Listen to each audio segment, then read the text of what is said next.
अथ श्री आदित्य हृदय स्तोत्र।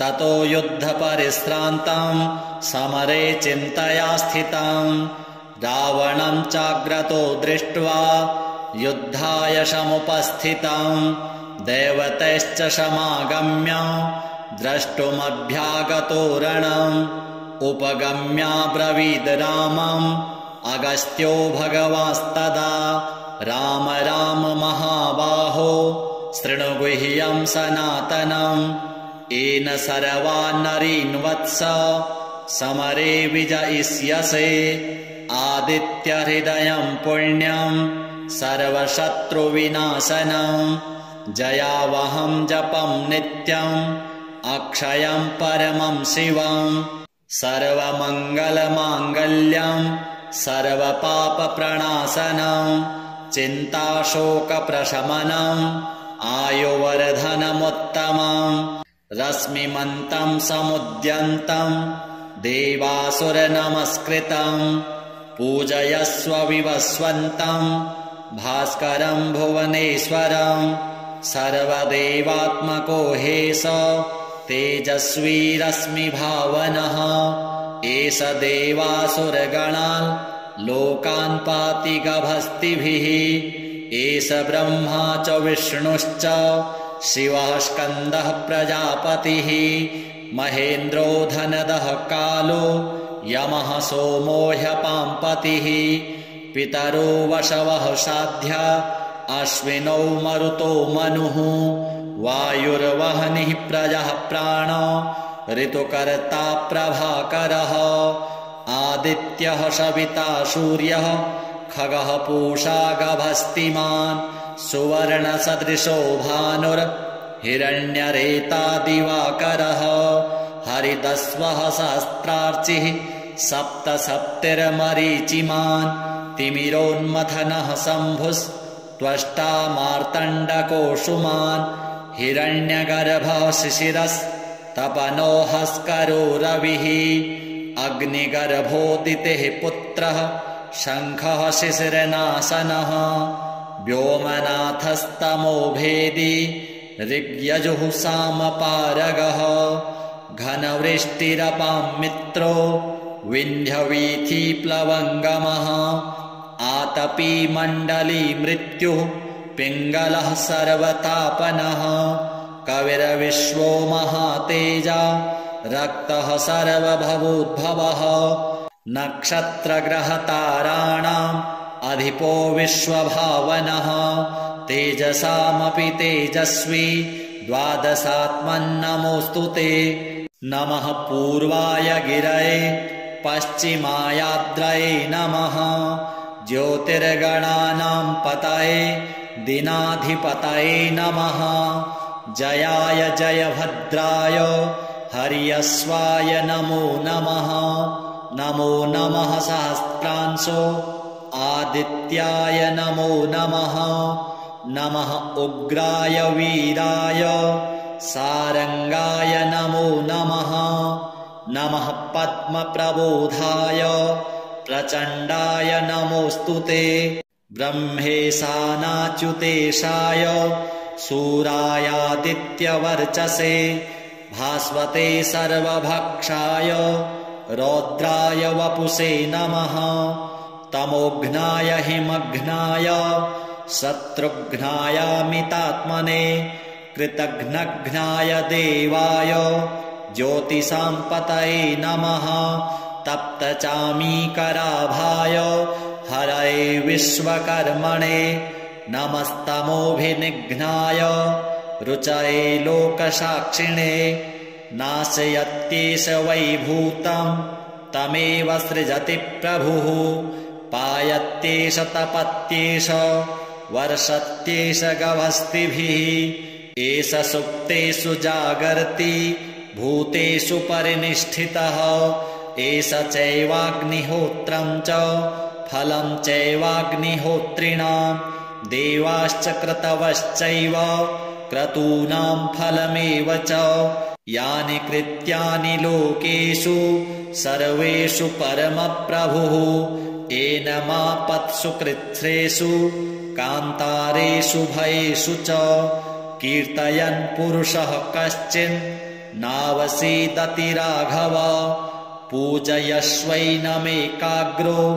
देवदेवं जगत्पतिम् एतत्त्रिगुणितं जप्त्वा युद्धेषु विजयिष्यसि अस्मिन् क्षणे महाबाहो रावणं त्वं जहिष्यसि एवमुक्त्वा ततो गस्त्यो जगाम स यथा गतम् एतच्छ्रुत्वा महातेजा नष्टशोको भवत्तदा धारयामास सुप्रीतो राघवः प्रयतात्मवान् आदित्यं प्रेक्ष्य जप्त्वेदं परं हर्षमवाप्तवान् तिराचम्य शुचिर्भूत्वा धनुरादाय वीर्यवान् रावणं प्रेक्ष्य हृष्टात्मा जयार्थं समुपागमत् सर्वयत्नेन महता वृतस्तस्य वधेऽभवत् अथ रविरवदन्निरीक्ष्य रामं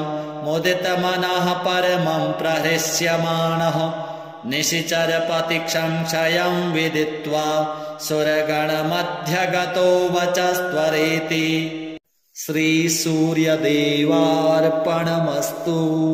ततो युद्धपरिश्रान्तं समरे चिन्तया स्थितं रावणं चाग्रतो दृष्ट्वा युद्धाय समुपस्थितं देवतैश्च समागम्य द्रष्टुमभ्यागतो रणम् उपगम्याब्रवीद् रामम् अगस्त्यो भगवास्तदा राम राम महाबाहो शृणु गुह्यं सनातनम् येन सर्वान् नरीन् वत्स समरे विजयिष्यसे आदित्यहृदयं पुण्यं सर्वशत्रुविनाशनम् जयावहं जपं नित्यम् अक्षयं परमं शिवम् सर्वमङ्गलमाङ्गल्यं सर्वपापप्रणाशनम् चिन्ताशोकप्रशमनम् आयुवर्धनमुत्तमम् रश्मिमन्तं समुद्यन्तं देवासुरनमस्कृतम् पूजयस्व विवस्वन्तं भास्करं भुवनेश्वरं सर्वदेवात्मको हेश तेजस्वी रश्मिभावनः एष देवासुरगणान् लोकान् पाति गभस्तिभिः एष ब्रह्मा च विष्णुश्च शिवः स्कन्दः प्रजापतिः महेन्द्रो धनदः कालो यमः सोमो ह्यपाम्पतिः पितरो वशवः साध्या अश्विनौ मरुतो मनुः वायुर्वह्निः प्रजः प्राण ऋतुकर्ता प्रभाकरः आदित्यः सविता सूर्यः खगः पूषा गभस्तिमान् सुवर्णसदृशो भानुर्हिरण्यरेता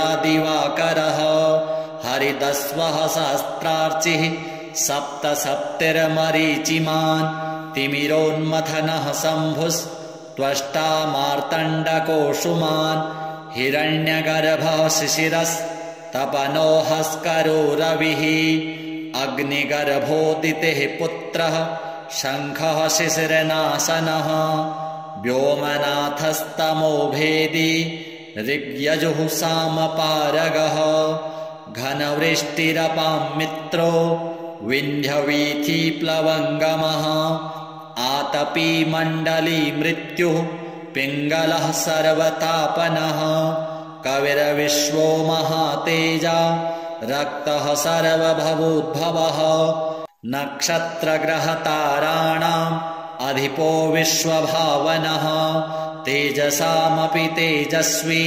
द्वादशात्मन्नमोऽस्तु ते नमः पूर्वाय गिरये पश्चिमायाद्रये नमः ज्योतिर्गणानां पतये दिनाधिपतये नमः जयाय जयभद्राय हर्यश्वाय नमो नमः नमो नमः सहस्रांशो आदित्याय नमो नमः नमः उग्राय वीराय सारंगाय नमो नमः। नमः पद्मप्रबोधाय प्रचण्डाय नमोऽस्तुते। ब्रह्मेशानाच्युतेशाय सूरायादित्यवर्चसे भास्वते सर्वभक्षाय रौद्राय वपुषे नमः। तमोघ्नाय हिमघ्नाय शत्रुघ्नायामितात्मने कृतघ्नघ्नाय देवाय ज्योतिषां पतये नमः। तप्तचामीकराभाय हरये विश्वकर्मणे नमस्तमोभिनिघ्नाय रुचये लोकसाक्षिणे। नाशयत्येष वैभूतं तमेव सृजति प्रभुः पायत्येष तपत्येष वर्षत्येष गभस्तिभिः। एष सुप्तेषु जागर्ति भूतेषु परिनिष्ठितः। एष चैवाग्निहोत्रं च फलं चैवाग्निहोत्रिणां देवाश्च क्रतवश्चैव क्रतूनां फलमेव च। यानि कृत्यानि लोकेषु सर्वेषु परमप्रभुः एनमापत्सु कृच्छ्रेषु कान्तारेषु भयेषु च। कीर्तयन् पुरुषः कश्चिन् नावसीदति राघव पूजयश्वैनमेकाग्रो देवदेवं जगत्पतिम्। एतत्त्रिगुणितं जप्त्वा युद्धेषु विजयिष्यसि अस्मिन् क्षणे महाबाहो रावणं त्वं जहिष्यसि। एवमुक्त्वा ततो गस्त्यो जगाम स यथा गतम्। एतच्छ्रुत्वा महातेजा नष्टशोको भवत्तदा। धारयामास सुप्रीतो राघवः प्रयतात्मवान् आदित्यं प्रेक्ष्य जप्त्वेदं परं हर्षमवाप्तवान्।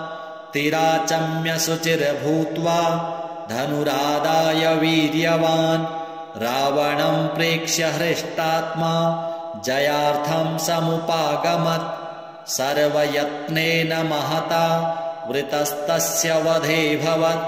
अथ रविरवदन्निरीक्ष्य रामं मुदितमनः परमं प्रहृष्यमाणः।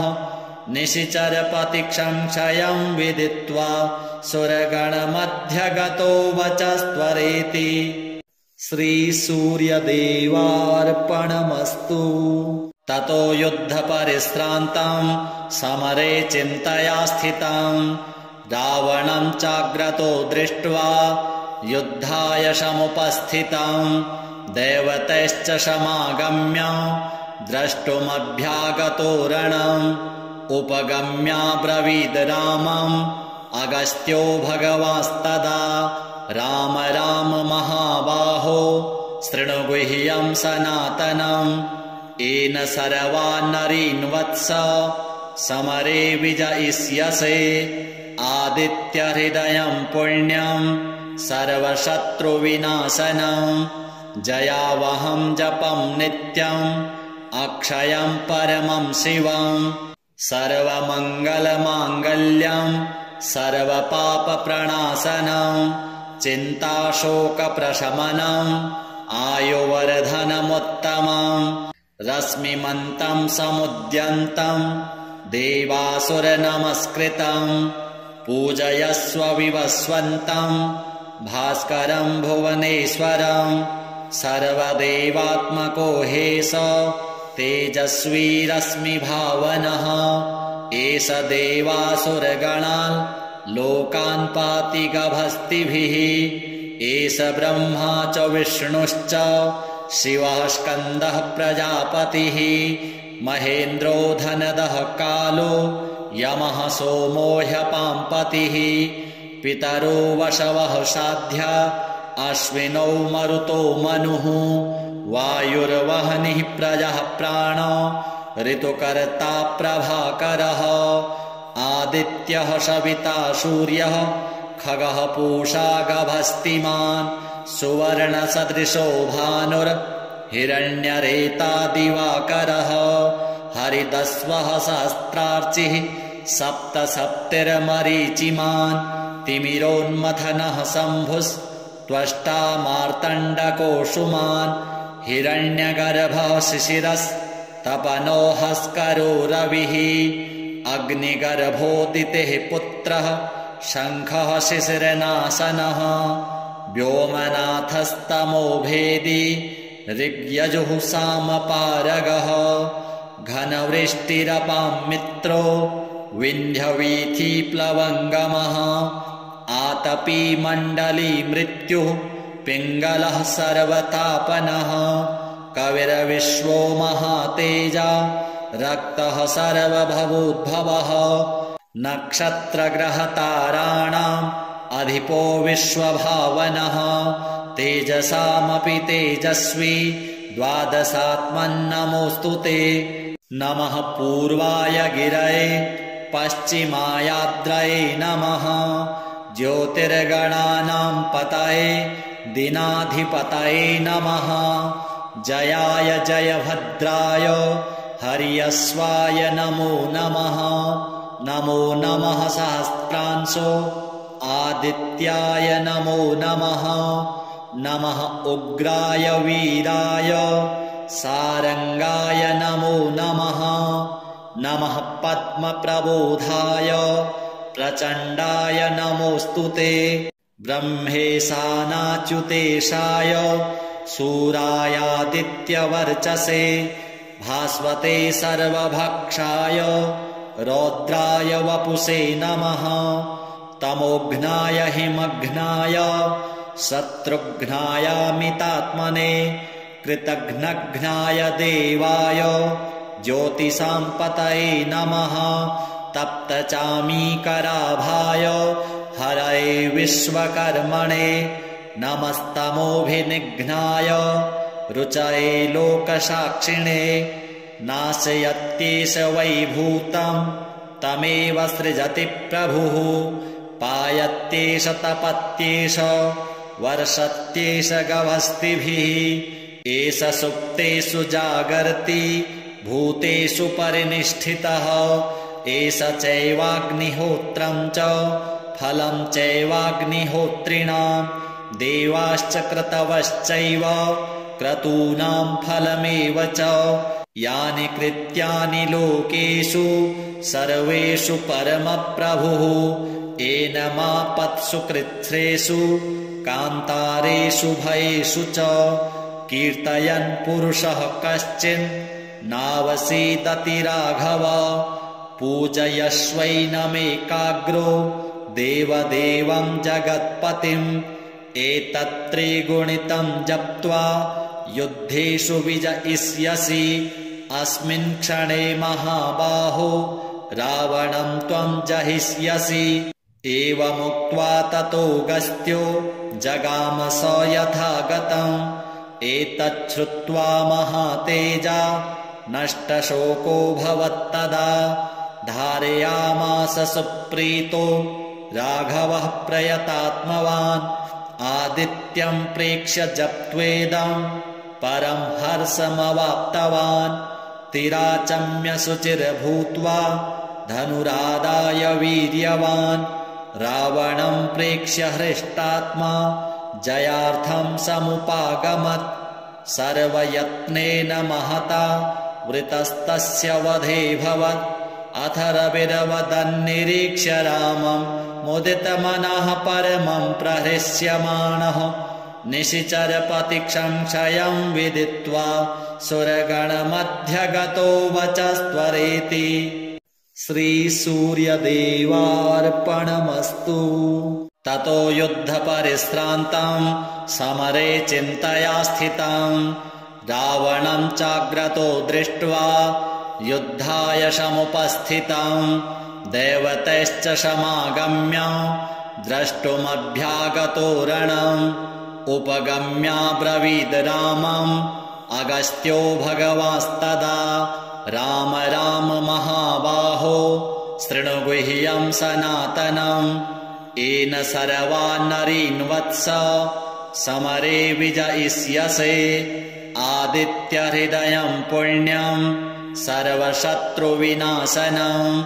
जयावहं जपं नित्यं अक्षयं परमं शिवं सर्वमङ्गलमाङ्गल्यं सर्वपापप्रणाशनं चिन्ताशोकप्रशमनम् आयुवर्धनमुत्तमं रश्मिमन्तं समुद्यन्तं देवासुरनमस्कृतं पूजयस्व विवस्वन्तं भास्करं भुवनेश्वरं सर्वदेवात्मको हेश तेजस्वी रश्मिभावनः एष देवासुरगणान् लोकान् पाति गभस्तिभिः एष ब्रह्मा च विष्णुश्च शिवः स्कन्दः प्रजापतिः महेन्द्रो धनदः कालो यमः सोमो ह्यपाम्पतिः पितरो वशवः साध्या अश्विनौ मरुतो मनुः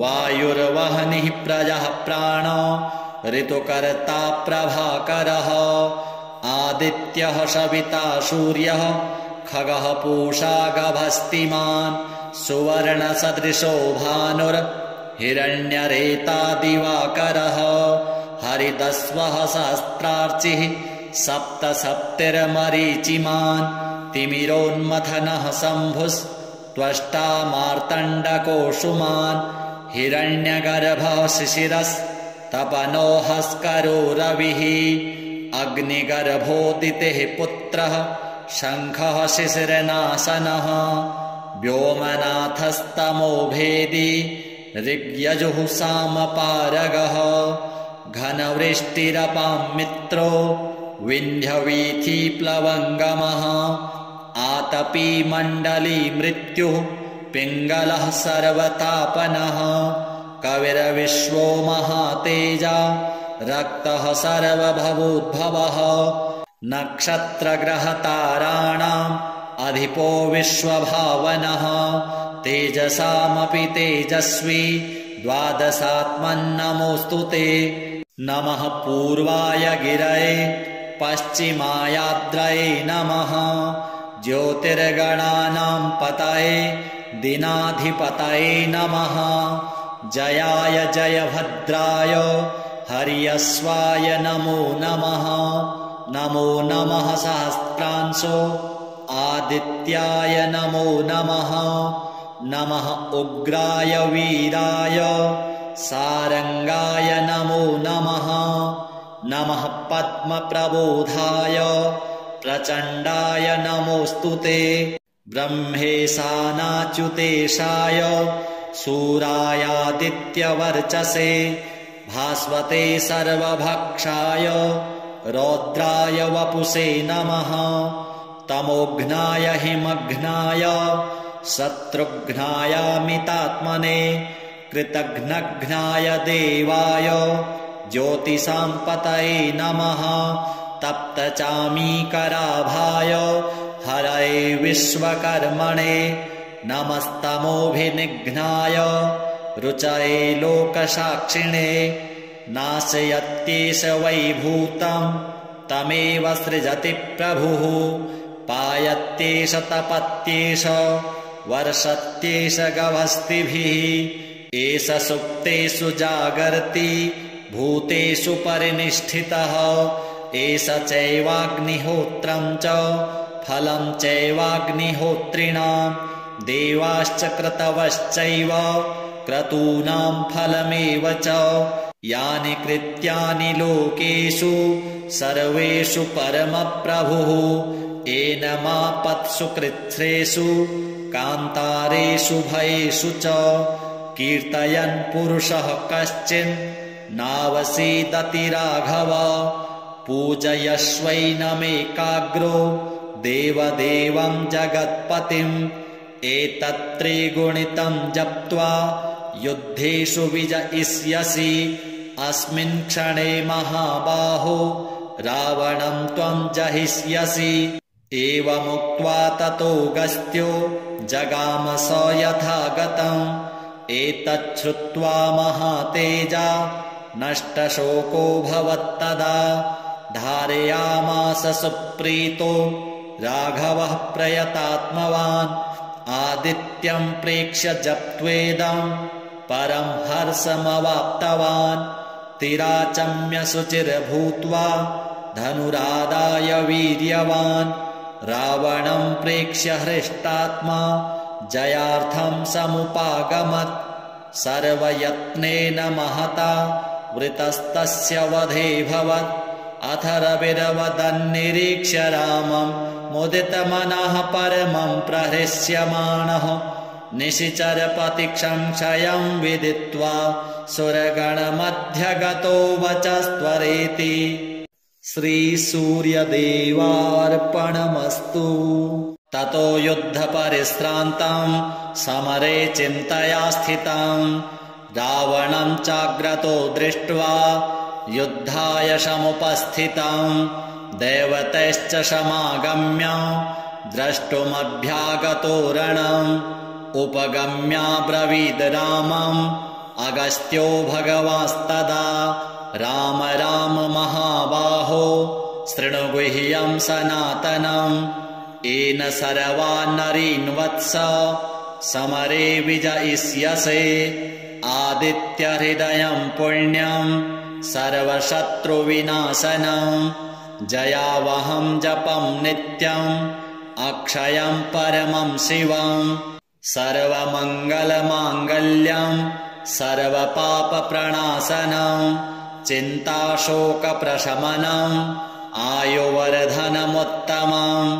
रश्मिमन्तं समुद्यन्तं देवासुरनमस्कृतं पूजयस्व विवस्वन्तं भास्करं भुवनेश्वरं सर्वदेवात्मको हेश तेजस्वी रश्मिभावनः एष देवासुरगणान् लोकान् पाति गभस्तिभिः एष ब्रह्मा च विष्णुश्च शिवः स्कन्दः प्रजापतिः महेन्द्रो धनदः कालो यमः सोमो ह्यपाम्पतिः पितरो वशवः साध्या अश्विनौ मरुतो मनुः वायुर्वह्निः प्रजः प्राण ऋतुकर्ता प्रभाकरः आदित्यः सविता सूर्यः खगः पूषा गभस्तिमान् सुवर्णसदृशो भानुर्हिरण्यरेता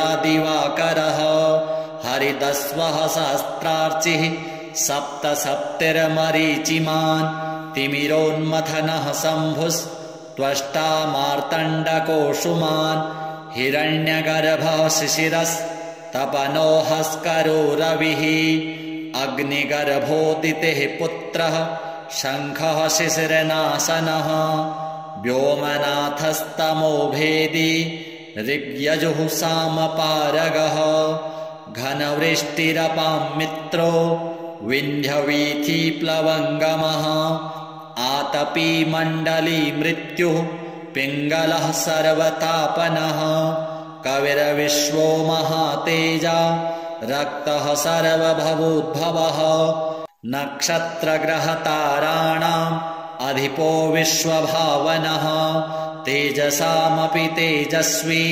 द्वादशात्मन्नमोऽस्तु ते नमः पूर्वाय गिरये पश्चिमायाद्रये नमः ज्योतिर्गणानां पतये दिनाधिपतये नमः जयाय जयभद्राय हर्यश्वाय नमो नमः नमो नमः सहस्रांशो आदित्याय नमो नमः नमः उग्राय वीराय सारंगाय नमो नमः नमः पद्मप्रबोधाय प्रचण्डाय नमोऽस्तु ते ब्रह्मेशानाच्युतेशाय सूरायादित्यवर्चसे भास्वते सर्वभक्षाय रौद्राय वपुषे नमः तमोघ्नाय हिमघ्नाय शत्रुघ्नायामितात्मने कृतघ्नघ्नाय देवाय ज्योतिषां पतये नमः तप्तचामीकराभाय हरये विश्वकर्मणे नमस्तमोभिनिघ्नाय रुचये लोकसाक्षिणे नाशयत्येष वैभूतं तमेव सृजति प्रभुः पायत्येष तपत्येष वर्षत्येष गभस्तिभिः एष सुप्तेषु जागर्ति भूतेषु परिनिष्ठितः एष चैवाग्निहोत्रं च फलं चैवाग्निहोत्रिणां देवाश्च क्रतवश्चैव क्रतूनां फलमेव च यानि कृत्यानि लोकेषु सर्वेषु परमप्रभुः एनमापत्सु कृच्छ्रेषु कान्तारेषु भयेषु च कीर्तयन् पुरुषः कश्चिन् नावसीदति राघव पूजयश्वैनमेकाग्रो देवदेवं जगत्पतिम् एतत्त्रिगुणितं जप्त्वा युद्धेषु विजयिष्यसि अस्मिन् क्षणे महाबाहो रावणं त्वं जहिष्यसि एवमुक्त्वा ततो गस्त्यो जगाम स यथा गतम् एतच्छ्रुत्वा महातेजा नष्टशोको भवत्तदा धारयामास सुप्रीतो राघवः प्रयतात्मवान् आदित्यं प्रेक्ष्य जप्त्वेदं परं हर्षमवाप्तवान् तिराचम्य शुचिर्भूत्वा धनुरादाय वीर्यवान् रावणं प्रेक्ष्य हृष्टात्मा जयार्थं समुपागमत् सर्वयत्नेन महता वृतस्तस्य वधेऽभवत् अथ रविरवदन्निरीक्ष्य रामं मुदितमनः परमं प्रहृष्यमाणः निशिचरपतिक्षंक्षयं विदित्वा सुरगणमध्यगतो वचस्त्वरेति श्रीसूर्यदेवार्पणमस्तु। ततो युद्धपरिश्रान्तं समरे चिन्तया स्थितं रावणं चाग्रतो दृष्ट्वा युद्धाय समुपस्थितं देवतैश्च समागम्य द्रष्टुमभ्यागतो रणम् उपगम्याब्रवीद् रामम् अगस्त्यो भगवास्तदा राम राम महाबाहो शृणु गुह्यं सनातनम् येन सर्वान् नरीन् वत्स समरे विजयिष्यसे आदित्यहृदयं पुण्यं सर्वशत्रुविनाशनं जयावहं जपं नित्यम् अक्षयं परमं शिवं सर्वमङ्गलमाङ्गल्यं सर्वपापप्रणाशनं चिन्ताशोकप्रशमनम् आयुवर्धनमुत्तमम् रश्मिमन्तं समुद्यन्तं देवासुरनमस्कृतं पूजयस्व विवस्वन्तं भास्करं भुवनेश्वरं सर्वदेवात्मको हेश तेजस्वी रश्मिभावनः एष देवासुरगणान् लोकान् पाति गभस्तिभिः एष ब्रह्मा च विष्णुश्च शिवः स्कन्दः प्रजापतिः महेन्द्रो धनदः कालो यमः सोमो ह्यपाम्पतिः पितरो वशवः साध्या अश्विनौ मरुतो मनुः वायुर्वह्निः प्रजः प्राणो ऋतुकर्ता प्रभाकरः आदित्यः सविता सूर्यः खगः पूषा गभस्तिमान् सुवर्णसदृशो भानुर्हिरण्यरेता दिवाकरः हरितस्वः सहस्रार्चिः सप्तसप्तिर्मरीचिमान् तिमिरोन्मथनः शम्भुस्त्वष्टा मार्तण्डकोऽसुमान् हिरण्यगर्भः शिशिरस्तपनो हस्करो रविः अग्निगर्भोदितेः पुत्रः शङ्खः शिशिरनाशनः व्योमनाथस्तमो भेदी ऋग्यजुः सामपारगः घनवृष्टिरपां मित्रो विन्ध्यवीथीप्लवङ्गमः आतपी मण्डली मृत्युः पिङ्गलः सर्वतापनः कविर्विश्वो महातेजा रक्तः सर्वभवोद्भवः नक्षत्रग्रहताराणाम् अधिपो विश्वभावनः तेजसामपि तेजस्वी द्वादशात्मन्नमोऽस्तु ते। नमः पूर्वाय गिरये पश्चिमायाद्रये नमः। ज्योतिर्गणानां पतये दिनाधिपतये नमः। जयाय जयभद्राय हर्यश्वाय नमो नमः। नमो नमः सहस्रांशो आदित्याय नमो नमः। नमः उग्राय वीराय सारंगाय नमो नमः। नमः पद्मप्रबोधाय प्रचण्डाय नमोऽस्तु ते। ब्रह्मेशानाच्युतेशाय सूरायादित्यवर्चसे भास्वते सर्वभक्षाय रौद्राय वपुषे नमः। तमोघ्नाय हिमघ्नाय शत्रुघ्नायामितात्मने कृतघ्नघ्नाय देवाय ज्योतिषां पतये नमः। तप्तचामीकराभाय हरये विश्वकर्मणे नमस्तमोभिनिघ्नाय रुचये लोकसाक्षिणे। नाशयत्येष वैभूतं तमेव सृजति प्रभुः। पायत्येष तपत्येष वर्षत्येष गभस्तिभिः। एष सुप्तेषु जागर्ति भूतेषु परिनिष्ठितः। एष चैवाग्निहोत्रं च फलं चैवाग्निहोत्रिणां। देवाश्च क्रतवश्चैव क्रतूनां फलमेव च। यानि कृत्यानि लोकेषु सर्वेषु परमप्रभुः। एनमापत्सु कृच्छ्रेषु कान्तारेषु भयेषु च। कीर्तयन् पुरुषः कश्चिन् नावसीदति राघव। पूजयश्वैनमेकाग्रो देवदेवं जगत्पतिम्। एतत्त्रिगुणितं जप्त्वा युद्धेषु विजयिष्यसि। अस्मिन् क्षणे महाबाहो रावणं त्वं जहिष्यसि। एवमुक्त्वा ततो गस्त्यो जगाम स यथा गतम्। एतच्छ्रुत्वा महातेजा नष्टशोको भवत्तदा। धारयामास सुप्रीतो राघवः प्रयतात्मवान्। आदित्यं प्रेक्ष्य जप्त्वेदं परं हर्षमवाप्तवान्। तिराचम्य शुचिर्भूत्वा धनुरादाय वीर्यवान्।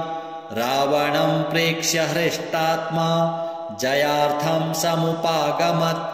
सर्वयत्नेन महता वृतस्तस्य वधेऽभवत्।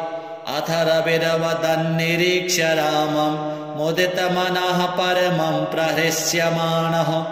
निशिचरपतिसंशयं विदित्वा सुरगणमध्यगतो वचस्त्वरेति। श्रीसूर्यदेवार्पणमस्तु। ततो युद्धपरिश्रान्तं समरे चिन्तया स्थितं। रावणं चाग्रतो दृष्ट्वा युद्धाय समुपस्थितं। देवतैश्च समागम्य द्रष्टुमभ्यागतो रणम्। उपगम्याब्रवीद् रामम् अगस्त्यो भगवास्तदा।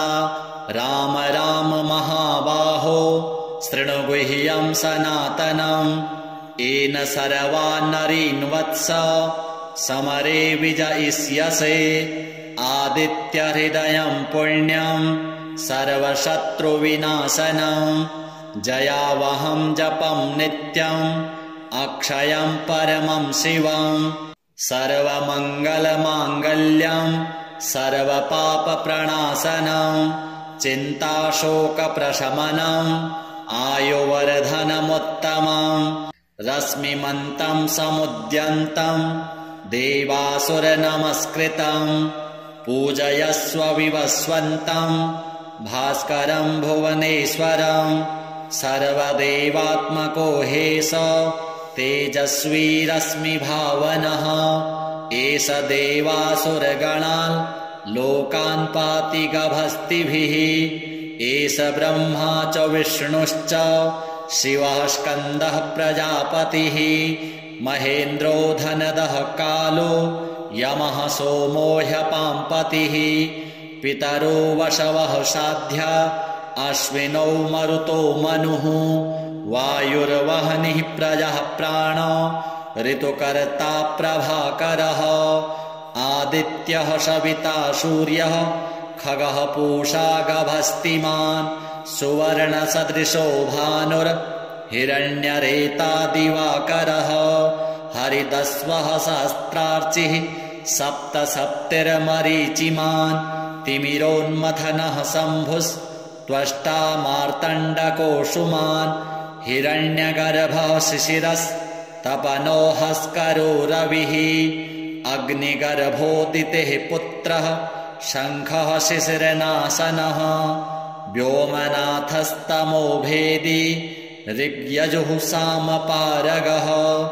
घनवृष्टिरपां मित्रो विन्ध्यवीथीप्लवङ्गमः आतपी मण्डली मृत्युः पिङ्गलः सर्वतापनः कविर्विश्वो महातेजा रक्तः सर्वभवोद्भवः नक्षत्रग्रहताराणाम् अधिपो विश्वभावनः तेजसामपि तेजस्वी द्वादशात्मन्नमोऽस्तु ते नमः पूर्वाय गिरये पश्चिमायाद्रये नमः ज्योतिर्गणानां पतये दिनाधिपतये नमः जयाय जयभद्राय हर्यश्वाय नमो नमः नमो नमः सहस्रांशो आदित्याय नमो नमः नमः उग्राय वीराय सारंगाय नमो नमः नमः पद्मप्रबोधाय प्रचण्डाय नमोऽस्तु ते ब्रह्मेशानाच्युतेशाय सूरायादित्यवर्चसे भास्वते सर्वभक्षाय रौद्राय वपुषे नमः तमोघ्नाय हिमघ्नाय शत्रुघ्नायामितात्मने कृतघ्नघ्नाय देवाय ज्योतिषाम्पतये नमः तप्तचामीकराभाय हरये विश्वकर्मणे नमस्तमोभिनिघ्नाय रुचये लोकसाक्षिणे नाशयत्येष वैभूतं तमेव सृजति प्रभुः पायत्येष तपत्येष वर्षत्येष गभस्तिभिः एष सुप्तेषु जागर्ति भूतेषु परिनिष्ठितः एष चैवाग्निहोत्रं च फलं चैवाग्निहोत्रिणां देवाश्च क्रतवश्चैव क्रतूनां फलमेव च यानि कृत्यानि लोकेषु सर्वेषु परमप्रभुः एनमापत्सु कृच्छ्रेषु कान्तारेषु भयेषु च कीर्तयन् पुरुषः कश्चिन् नावसीदति राघव पूजयश्वैनमेकाग्रो देवदेवं जगत्पतिम् एतत्त्रिगुणितं जप्त्वा युद्धेषु विजयिष्यसि अस्मिन् क्षणे महाबाहो रावणं त्वं जहिष्यसि एवमुक्त्वा ततो गस्त्यो जगाम स यथागतम् एतच्छ्रुत्वा महातेजा नष्टशोको भवत्तदा धारयामास सुप्रीतो राघवः प्रयतात्मवान् आदित्यं प्रेक्ष्य जप्त्वेदं परं हर्षमवाप्तवान् तिराचम्य शुचिर्भूत्वा धनुरादाय वीर्यवान् रावणं प्रेक्ष्य हृष्टात्मा जयार्थं समुपागमत् सर्वयत्नेन महता वृतस्तस्य वधेऽभवत् अथ रविरवदन्निरीक्ष्य रामं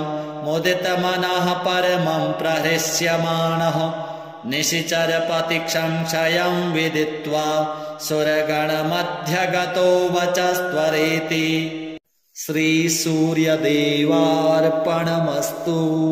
ततो युद्धपरिश्रान्तं समरे चिन्तया स्थितं रावणं चाग्रतो दृष्ट्वा युद्धाय समुपस्थितं देवतैश्च समागम्य द्रष्टुमभ्यागतोरणम् उपगम्याब्रवीद् रामम् अगस्त्यो भगवास्तदा राम राम महाबाहो शृणु गुह्यं सनातनम् येन सर्वान् नरीन् वत्स समरे विजयिष्यसे आदित्यहृदयं पुण्यं सर्वशत्रुविनाशनम् जयावहं जपं नित्यम् अक्षयं परमं शिवम् सर्वमङ्गलमाङ्गल्यम् सर्वपापप्रणाशनम् चिन्ताशोकप्रशमनम् आयुवर्धनमुत्तमम्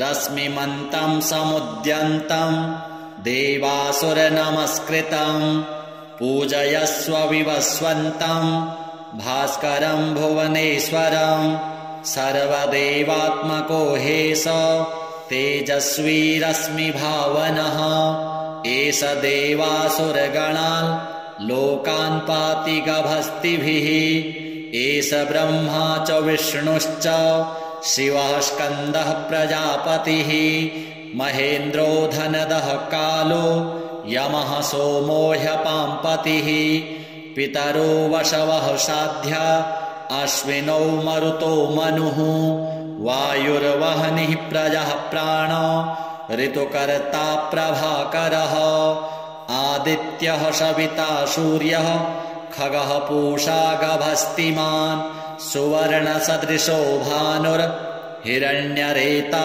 दिवाकरः हरितस्वः सहस्रार्चिः सप्तसप्तिर्मरीचिमान् तिमिरोन्मथनः शम्भुस्त्वष्टा मार्तण्डकोऽसुमान् हिरण्यगर्भः शिशिरस्तपनो हस्करो रविः अग्निगर्भोदितेः पुत्रः शङ्खः शिशिरनाशनः व्योमनाथस्तमो भेदी ऋग्यजुः सामपारगः घनवृष्टिरपां मित्रो विन्ध्यवीथीप्लवङ्गमः आतपी मण्डली मृत्युः पिङ्गलः सर्वतापनः कविर्विश्वो महातेजा रक्तः सर्वभवोद्भवः नक्षत्रग्रहताराणाम् अधिपो विश्वभावनः तेजसामपि तेजस्वी द्वादशात्मन्नमोऽस्तु ते नमः पूर्वाय गिरये पश्चिमायाद्रये नमः ज्योतिर्गणानां पतये दिनाधिपतये नमः जयाय जयभद्राय हर्यश्वाय नमो नमः नमो नमः सहस्रांशो आदित्याय नमो नमः नमः उग्राय वीराय सारंगाय नमो नमः नमः पद्मप्रबोधाय प्रचण्डाय नमोऽस्तु ते ब्रह्मेशानाच्युतेशाय सूरायादित्यवर्चसे भास्वते सर्वभक्षाय रौद्राय वपुषे नमः तमोघ्नाय हिमघ्नाय शत्रुघ्नायामितात्मने कृतघ्नघ्नाय देवाय ज्योतिषां पतये नमः तप्तचामीकराभाय हरये विश्वकर्मणे नमस्तमोभिनिघ्नाय रुचये लोकसाक्षिणे नाशयत्येष वैभूतं तमेव सृजति प्रभुः पायत्येष तपत्येष वर्षत्येष गभस्तिभिः एष सुप्तेषु जागर्ति भूतेषु परिनिष्ठितः एष चैवाग्निहोत्रं च फलं चैवाग्निहोत्रिणां देवाश्च क्रतवश्चैव क्रतूनां फलमेव च यानि कृत्यानि लोकेषु सर्वेषु परमप्रभुः येन मापत्सु कृच्छ्रेषु कान्तारेषु भयेषु च कीर्तयन् पुरुषः कश्चिन् नावसीदति राघव पूजयस्वैनमेकाग्रो देवदेवं जगत्पतिम् एतत्त्रिगुणितं जप्त्वा युद्धेषु विजयिष्यसि अस्मिन् क्षणे महाबाहो रावणं त्वं जहिष्यसि। एवमुक्त्वा ततो गस्त्यो जगाम स यथा गतम्। एतच्छ्रुत्वा महातेजा नष्टशोको भवत्तदा। धारयामास सुप्रीतो राघवः प्रयतात्मवान्। आदित्यं प्रेक्ष्य जप्त्वेदं परं हर्षमवाप्तवान्। तिराचम्य शुचिर्भूत्वा धनुरादाय वीर्यवान्। रावणं प्रेक्ष्य हृष्टात्मा जयार्थं समुपागमत्। सर्वयत्नेन महता वृतस्तस्य वधेऽभवत्। अथ रविरवदन्निरीक्ष्य रामं मुदितमनः परमं प्रहृष्यमाणः।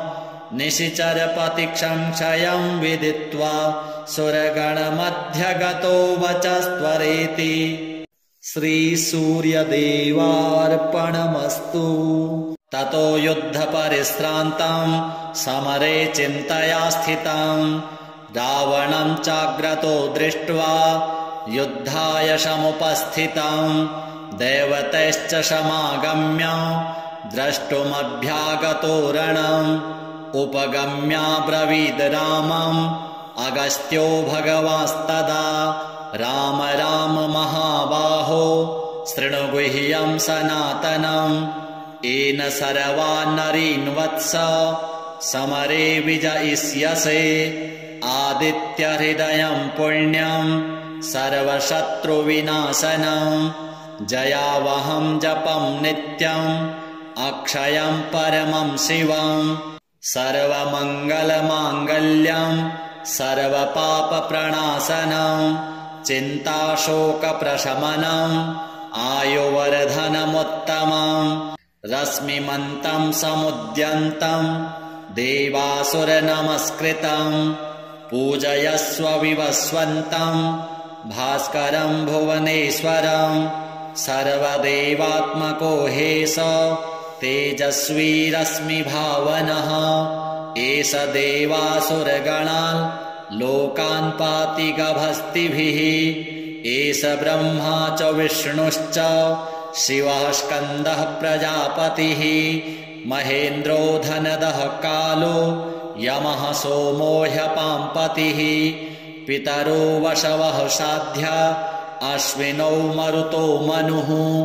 वायुर्वह्निः प्रजः प्राण ऋतुकर्ता प्रभाकरः।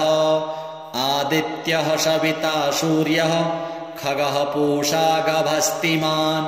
सुवर्णसदृशो भानुर्हिरण्यरेता दिवाकरः। हरितस्वः सहस्रार्चिः सप्तसप्तिर्मरीचिमान्। तिमिरोन्मथनः शम्भुस्त्वष्टा मार्तण्डकोऽसुमान्। हिरण्यगर्भः शिशिरस्तपनो हस्करो रविः। अग्निगर्भोदितेः पुत्रः शङ्खः शिशिरनाशनः। व्योमनाथस्तमो भेदी ऋग्यजुः सामपारगः। घनवृष्टिरपां मित्रो विन्ध्यवीथीप्लवङ्गमः। आतपी मण्डली मृत्युः पिङ्गलः सर्वतापनः। कविर्विश्वो महातेजा रक्तः सर्वभवोद्भवः। नक्षत्रग्रहताराणाम् अधिपो विश्वभावनः। तेजसामपि तेजस्वी द्वादशात्मन्नमोऽस्तु ते। नमः पूर्वाय गिरये पश्चिमायाद्रये नमः। ज्योतिर्गणानां पतये दिनाधिपतये नमः। जयाय जयभद्राय हर्यश्वाय नमो नमः। नमो नमः सहस्रांशो आदित्याय नमो नमः। नमः उग्राय वीराय सारंगाय नमो नमः। नमः पद्मप्रबोधाय प्रचण्डाय नमोऽस्तु ते। ब्रह्मेशानाच्युतेशाय सूरायादित्यवर्चसे भास्वते सर्वभक्षाय रौद्राय वपुषे नमः तमोघ्नाय हिमघ्नाय शत्रुघ्नायामितात्मने कृतघ्नघ्नाय देवाय ज्योतिषां पतये नमः तप्तचामीकराभाय हरये विश्वकर्मणे नमस्तमोभिनिघ्नाय रुचये लोकसाक्षिणे नाशयत्येष वैभूतं तमेव सृजति प्रभुः पायत्येष तपत्येष वर्षत्येष गभस्तिभिः एष सुप्तेषु जागर्ति भूतेषु परिनिष्ठितः एष चैवाग्निहोत्रं च फलं चैवाग्निहोत्रिणां देवाश्च क्रतवश्चैव क्रतूनां फलमेव च यानि कृत्यानि लोकेषु सर्वेषु परमप्रभुः एनमापत्सु कृच्छ्रेषु कान्तारेषु भयेषु च कीर्तयन् पुरुषः कश्चिन् नावसीदति राघव पूजयस्वैनमेकाग्रो देवदेवं जगत्पतिम् एतत्त्रिगुणितं जप्त्वा युद्धेषु विजयिष्यसि अस्मिन् क्षणे महाबाहो रावणं त्वं जहिष्यसि एवमुक्त्वा ततो गस्त्यो जगाम स यथा गतम् एतच्छ्रुत्वा महातेजा नष्टशोको भवत्तदा धारयामास सुप्रीतो राघवः प्रयतात्मवान् आदित्यं प्रेक्ष्य जप्त्वेदं परं हर्षमवाप्तवान् तिराचम्य शुचिर्भूत्वा धनुरादाय वीर्यवान् रावणं प्रेक्ष्य हृष्टात्मा जयार्थं समुपागमत् सर्वयत्नेन महता वृतस्तस्य वधेऽभवत् अथर्वविरवदन्निरीक्ष्य रामं मुदितमनः परमं प्रहृष्यमाणः निशिचरपतिक्षंक्षयं विदित्वा सुरगणमध्यगतो वचस्त्वरेति श्रीसूर्यदेवार्पणमस्तु। ततो युद्धपरिश्रान्तं समरे चिन्तया स्थितं रावणं चाग्रतो दृष्ट्वा युद्धाय समुपस्थितं देवतैश्च समागम्य द्रष्टुमभ्यागतो रणम् उपगम्याब्रवीद् रामम् अगस्त्यो भगवास्तदा राम राम महाबाहो शृणु गुह्यं सनातनम् येन सर्वान् नरीन् वत्स समरे विजयिष्यसे आदित्यहृदयं पुण्यं सर्वशत्रुविनाशनं जयावहं जपं नित्यम् अक्षयं परमं शिवं सर्वमङ्गलमाङ्गल्यं सर्वपापप्रणाशनं चिन्ताशोकप्रशमनम् आयुवर्धनमुत्तमम् रश्मिमन्तं समुद्यन्तं देवासुरनमस्कृतं पूजयस्व विवस्वन्तं भास्करं भुवनेश्वरं सर्वदेवात्मको हेश तेजस्वी रश्मिभावनः एष देवासुरगणान् लोकान् पाति गभस्तिभिः एष ब्रह्मा च विष्णुश्च शिवः स्कन्दः प्रजापतिः महेन्द्रो धनदः कालो यमः सोमो ह्यपाम्पतिः पितरो वशवः साध्या अश्विनौ मरुतो मनुः वायुर्वह्निः प्रजः प्राणो ऋतुकर्ता प्रभाकरः आदित्यः सविता सूर्यः खगः पूषा गभस्तिमान् सुवर्णसदृशो भानुर्हिरण्यरेता दिवाकरः हरितस्वः सहस्रार्चिः सप्तसप्तिर्मरीचिमान् तिमिरोन्मथनः शम्भुस्त्वष्टा मार्तण्डकोऽसुमान् हिरण्यगर्भः शिशिरस्तपनो हस्करो रविः अग्निगर्भोदितेः पुत्रः शङ्खः शिशिरनाशनः व्योमनाथस्तमो भेदी ऋग्यजुः सामपारगः घनवृष्टिरपां मित्रो विन्ध्यवीथीप्लवङ्गमः आतपी मण्डली मृत्युः पिङ्गलः सर्वतापनः कविर्विश्वो महातेजा रक्तः सर्वभवोद्भवः नक्षत्रग्रहताराणाम् अधिपो विश्वभावनः तेजसामपि तेजस्वी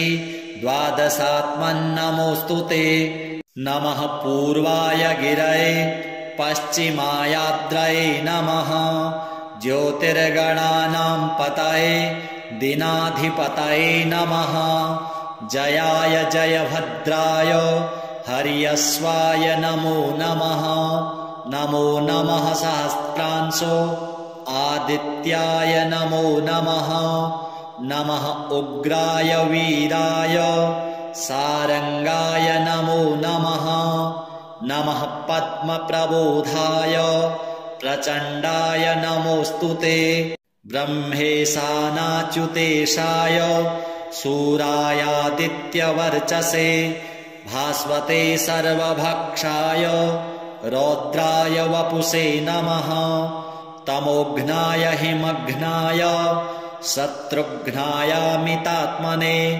कृतघ्नघ्नाय देवाय ज्योतिषाम्पतये नमः तप्तचामीकराभाय हरये विश्वकर्मणे नमस्तमोभिनिघ्नाय रुचये लोकसाक्षिणे नाशयत्येष वैभूतं तमेव सृजति प्रभुः पायत्येष तपत्येष वर्षत्येष गवस्तिभिः एष सुप्तेषु जागर्ति भूतेषु परिनिष्ठितः एष चैवाग्निहोत्रं च फलं चैवाग्निहोत्रिणां देवाश्च क्रतवश्चैव क्रतूनां फलमेव च यानि कृत्यानि लोकेषु सर्वेषु परमप्रभुः एनमापत्सु कृच्छ्रेषु कान्तारेषु भयेषु च कीर्तयन् पुरुषः कश्चिन् नावसीदति राघव पूजयश्वैनमेकाग्रो देवदेवं जगत्पतिम् एतत्त्रिगुणितं जप्त्वा युद्धेषु विजयिष्यसि अस्मिन् क्षणे महाबाहो रावणं त्वं जहिष्यसि एवमुक्त्वा ततो गस्त्यो जगाम स यथा गतम् एतच्छ्रुत्वा महातेजा नष्टशोको भवत्तदा धारयामास सुप्रीतो राघवः प्रयतात्मवान् आदित्यं प्रेक्ष्य जप्त्वेदं परं हर्षमवाप्तवान् तिराचम्य शुचिर्भूत्वा धनुरादाय वीर्यवान् रावणं प्रेक्ष्य हृष्टात्मा जयार्थं समुपागमत् सर्वयत्नेन महता वृतस्तस्य वधेऽभवत् अथ रविरवदन्निरीक्ष्य रामं मुदितमनः परमं प्रहृष्यमाणः निशिचरपतिक्षंक्षयं विदित्वा सुरगणमध्यगतो वचस्त्वरेति श्रीसूर्यदेवार्पणमस्तु ततो युद्धपरिश्रान्तं समरे चिन्तया स्थितं रावणं चाग्रतो दृष्ट्वा युद्धाय समुपस्थितं देवतैश्च समागम्य द्रष्टुमभ्यागतो रणम् उपगम्याब्रवीद् रामम् अगस्त्यो भगवास्तदा राम राम महाबाहो शृणु गुह्यं सनातनम् येन सर्वान् नरीन् वत्स समरे विजयिष्यसे आदित्यहृदयं पुण्यं सर्वशत्रुविनाशनं जयावहं जपं नित्यम् अक्षयं परमं शिवं सर्वमङ्गलमाङ्गल्यं सर्वपापप्रणाशनं चिन्ताशोकप्रशमनम् आयुवर्धनमुत्तमम् रश्मिमन्तं समुद्यन्तं देवासुरनमस्कृतम् पूजयस्व विवस्वन्तम् भास्करं भुवनेश्वरम् सर्वदेवात्मको हेस तेजस्वी रश्मिभावनः एष देवासुरगणान् लोकान् पाति गभस्तिभिः एष ब्रह्मा च विष्णुश्च शिवः स्कन्दः प्रजापतिः महेन्द्रो धनदः कालो यमः सोमो ह्यपाम्पतिः पितरो वशवः साध्या अश्विनौ मरुतो मनुः वायुर्वह्निः प्रजः प्राण ऋतुकर्ता प्रभाकरः आदित्यः सविता सूर्यः खगः पूषा गभस्तिमान् सुवर्णसदृशो भानुर्हिरण्यरेता दिवाकरः हरितस्वः सहस्रार्चिः सप्तसप्तिर्मरीचिमान् तिमिरोन्मथनः शम्भुस्त्वष्टा मार्तण्डकोऽसुमान् हिरण्यगर्भः शिशिरस्तपनो हस्करो रविः अग्निगर्भोदितेः पुत्रः शङ्खः शिशिरनाशनः व्योमनाथस्तमो भेदी ऋग्यजुः सामपारगः घनवृष्टिरपां मित्रो विन्ध्यवीथीप्लवङ्गमः आतपी मण्डली मृत्युः पिङ्गलः सर्वतापनः कविर्विश्वो महातेजा रक्तः सर्वभवोद्भवः नक्षत्रग्रहताराणाम् अधिपो विश्वभावनः तेजसामपि तेजस्वी द्वादशात्मन्नमोऽस्तु ते नमः पूर्वाय गिरये पश्चिमायाद्रये नमः ज्योतिर्गणानां पतये दिनाधिपतये नमः जयाय जयभद्राय हर्यश्वाय नमो नमः नमो नमः सहस्रांशो आदित्याय नमो नमः नमः उग्राय वीराय सारंगाय नमो नमः नमः पद्मप्रबोधाय प्रचण्डाय नमोऽस्तु ते ब्रह्मेशानाच्युतेशाय सूरायादित्यवर्चसे भास्वते सर्वभक्षाय रौद्राय वपुषे नमः तमोघ्नाय हिमघ्नाय शत्रुघ्नायामितात्मने कृतघ्नघ्नाय देवाय ज्योतिषां पतये नमः तप्तचामीकराभाय हरये विश्वकर्मणे नमस्तमोभिनिघ्नाय रुचये लोकसाक्षिणे नाशयत्येष वैभूतं तमेव सृजति प्रभुः पायत्येष तपत्येष वर्षत्येष गभस्तिभिः एष सुप्तेषु जागर्ति भूतेषु परिनिष्ठितः एष चैवाग्निहोत्रं च फलं चैवाग्निहोत्रिणां देवाश्च क्रतवश्चैव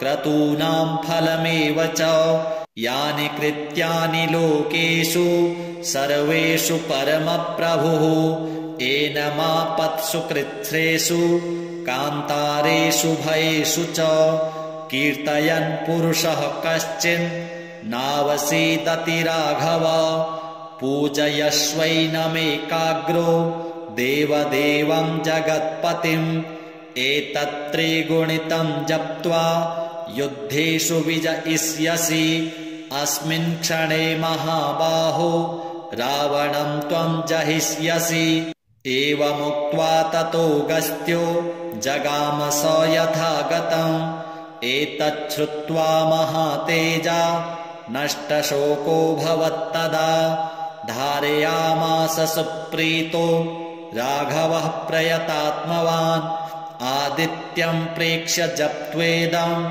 परं हर्षमवाप्तवान् तिराचम्य शुचिर्भूत्वा धनुरादाय वीर्यवान् रावणं प्रेक्ष्य हृष्टात्मा जयार्थं समुपागमत् सर्वयत्नेन महता वृतस्तस्य वधेऽभवत् अथ रविरवदन्निरीक्ष्य रामम् मुदितमनः परमं प्रहृष्यमाणः निशिचरपतिसंशयं विदित्वा सुरगणमध्यगतो वचस्त्वरेति।